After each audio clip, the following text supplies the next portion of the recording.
It's your boy Stan from Drexel Hill, back at it again with another Sixers video.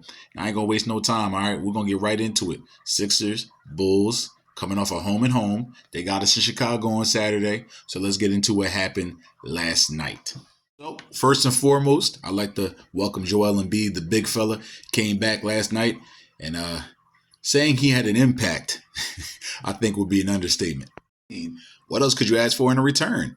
Came back, quick little something, little 31 points, 15 rebounds, and oh, by the way, 10 dimes. So yes, folks, that is a triple-double, his second on the season, his seventh for his career. Not to mention, he did that in 3 quarters. So I think by my calculations, this is the 10th game so far this season that Joel Embiid hasn't had to play the fourth quarter. And, right now, you don't think about that. You don't look at that as, very meaningful. But I like to think that these are the type of games that when he's able to rest in the fourth quarter, I think later on down the line, that's what's going to have the impact, right? The fatigue, the legs, not having to have so much, put so much effort and work for 4 quarters. Obviously, we all know that's not going to happen, on a nightly basis. But if he's at 10 games right now not playing the fourth, you got to assume there's going to be a few more, as the season progresses. But regardless, let's talk about what he did in the 3 quarters that he did play. Like I said, he had 31 points, 15 rebounds, and 10 assists. Also had 2 blocks. He was doing exactly the things that, an MVP did it, an MVP does. And he did it in 31 minutes. 31 points in 31 minutes is actually kind of crazy. And then 15 rebounds. You added 15 rebounds and the 10 assists, the blocks, steal or 2 or something like that. And he was just a monster out there for him. He did exactly what your MVP does, And on Saturday, Andre Drummond, who actually still had a pretty good game. I know he had a couple brain lapses, kind of shacked in a fool a little bit. But he actually still played pretty well. He had a double-double, another 17 rebound game. He had 23 the other night against us. But you saw that Embiid being there obviously makes a difference, right? Because Embiid pulls in 15 himself, right? So Drummond has 17, which is great. But imagine if Embiid's not there, that's probably another 6, 7, more rebounds for him offensively, and defensively. So, it was great to have the big fella back because you knew that was going to have a major impact on how Andre Drummond was going to be on the glass. Also, he continues his streak of 30 and 10. I believe now it's up to 14, which is just really mind-boggling. And then you kind of think of it from an offensive standpoint. Because he only had 31, you might look at that and be like, he had an off night, which is wild because he's averaging 35, right? And he averaged 40 in like a 2-week span or pretty much in the month of December. So he's just been on an incredible tear. Right now, he's got to be your front runner for MVP. This is not me, trying to be, I'm trying to be objective here, and I'm just looking at it from a number standpoint and from a team success standpoint. He's got to be the front runner for MVP. 35 points with 11, 12 rebounds on the year, 6 assists. He's doing great things, and it was great to have him back last night because, this team, obviously, they might be able to hold water without him. But when he's there, they're a completely different team, and obviously they're contenders when he's there. As a whole, I thought defensively the Sixers were a lot better. Now, a lot of this stuff comes back again with Joel Embiid being there, right? When you have your man in the middle who can defend the rim the way he does and just the way he plays defense, his intelligence, he's got a very high IQ, knows where to be majority of the time, comes up on screens when he needs to. Like that always helps your defense automatically, right? But as a whole, I thought they were better. I spoke on this on Saturday that I believed they showed lack of discipline certain times. Like they didn't do their homework against the Bulls about what certain players were better at doing, where their deficiencies were and how come they didn't try to expose that more often. I saw the Sixers force the Chicago Bulls to do something that they're not that great at, which is shooting the 3. And you see DeMar DeRozan, he shot 3 of them tonight. And DeMar DeRozan, we all know, he's more than capable of making a 3, but that's not where his bread is buttered. He's a mid-range assassin, right? One of the best mid-range shooters probably that you've ever seen, especially in the modern era. And so for him to be 0 of 3, that means the Sixers were daring him to shoot. Then you go to Alex Caruso, who's usually a very solid 3-point shooter. He was 1 of 6. And the guy who I called out kind of on Saturday, Ayo Dosunmu, I saw a few times, they ran him off the 3-point line. I was confused because he was 0-3 or 0-4 on Saturday.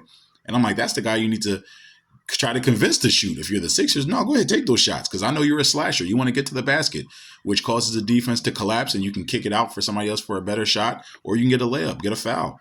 So they forced him to shoot, and he was 1 of 4 from 3. He was 7 of 14 from the field overall. Got some buckets and garbage time when it didn't really matter that much.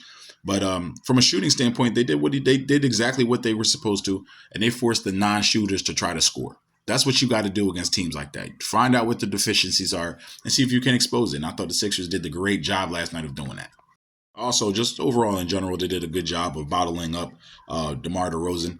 He only had 16 points, was getting to the free throw line early. He was getting to the free throw line early. And, that's one thing with a guy like him. He's very similar to Joel Embiid, knows how to draw the contact, get the foul.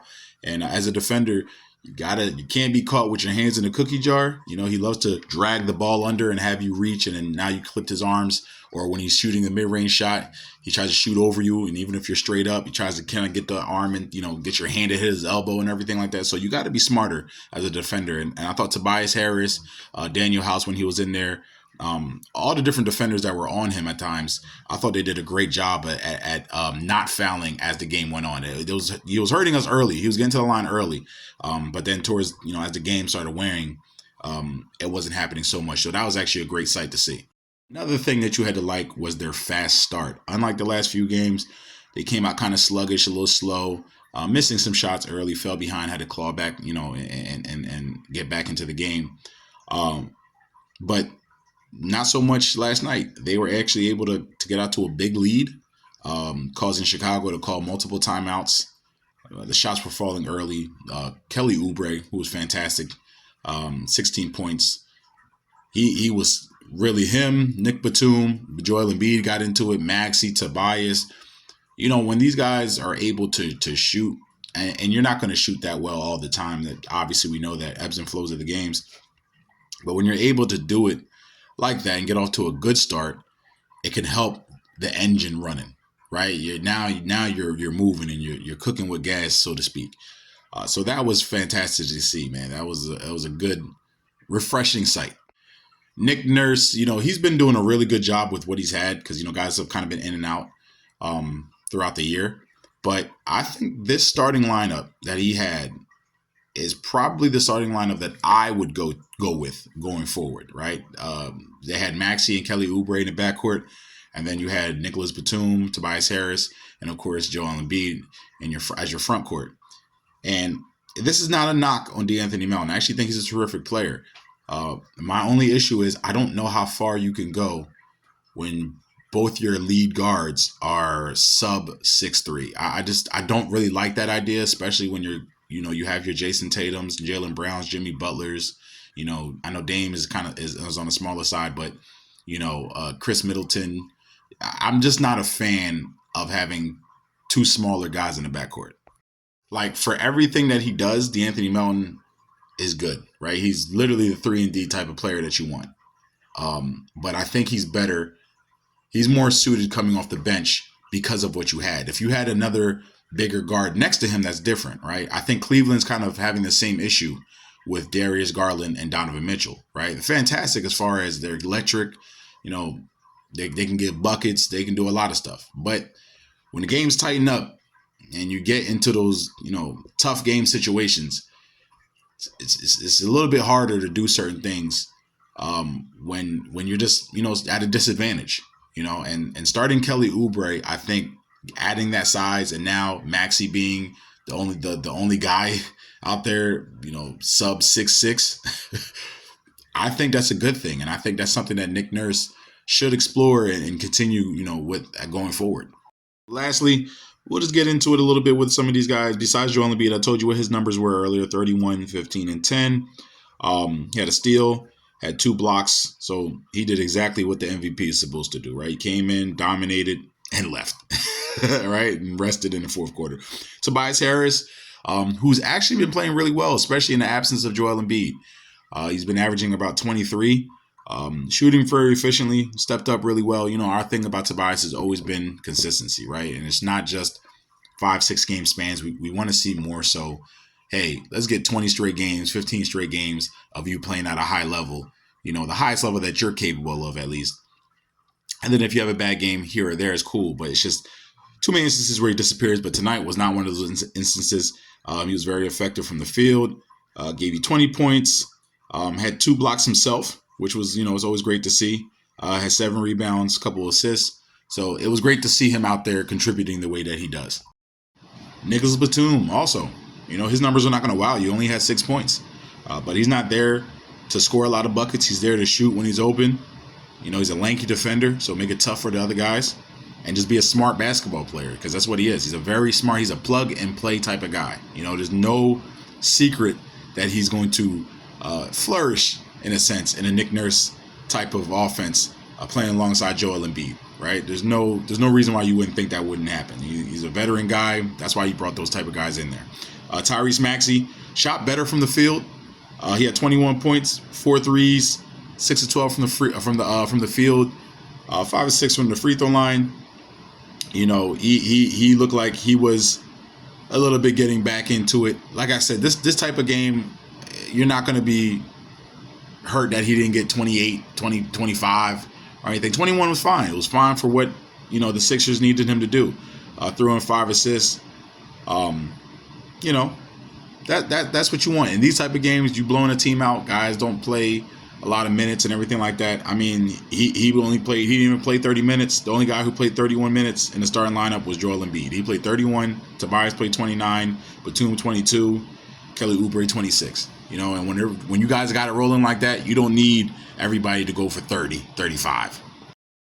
I mean, that's pretty much it. We can wrap this up. Fourth quarter, it was a foregone conclusion.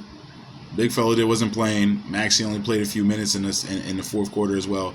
Jaden Springer played 21 minutes, obviously with the Anthony Mountain being down. He's going to get some of those minutes. We didn't see Covington. Marcus Morris got in there for 11 minutes. KJ Martin got in there. Mo Bamba. It was just one of those games. It was a great bounce back win. Something that I expected. Something that you thought was going to happen. Something that they needed to do. They came off the road, tough back-to-back with Orlando and Houston, won both of those games. On the road, played Orlando and Houston, and in Houston and Chicago being a back-to-back, seemed like they had tired legs. And Chicago did what they were supposed to, took advantage of it, and got the dub. So it was good to see the big fella come back and get everything situated, get everything sorted out. Anyway, that's going to do it for me here, guys. Make sure you like, subscribe, comment. Let me know what you think. What are your thoughts on the game? What did you guys see? Something that I missed? I know we got a Kenny Lofton sighting, right? Sixers picked him up, had a big game, his first game for the G League, for the Delaware Bluecoats. Didn't do pretty much anything in the game last night, but it was great to see him coming out there. Ricky Council also got out there, so hopefully we get to see those guys in more action in games where the Sixers are up big and, obviously the starters and stuff are not playing. So that's going to do it. You guys stay safe out here. I'm going to holler at y'all. Peace.